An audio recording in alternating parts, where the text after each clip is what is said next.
دو چیزیں ہیں جس کو انسان ناپسند کرتا ہے لیکن وہ انسان کے لیے فائدہ مند ہے.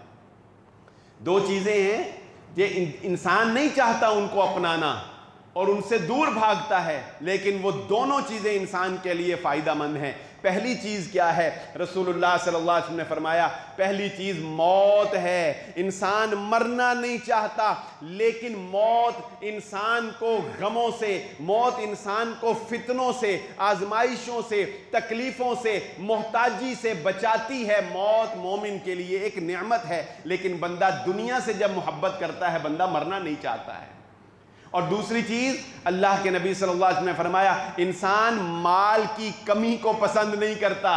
ہر بندہ امیر ہونا چاہتا ہے، ہر بندہ دولت کی فراوانی چاہتا ہے، ہر بندہ لگژری لائف چاہتا ہے، لیکن رسول اللہ صلی اللہ علیہ وسلم نے فرمایا مال کی کمی انسان کو قیامت کے دن حساب سے بچانے والی ہے.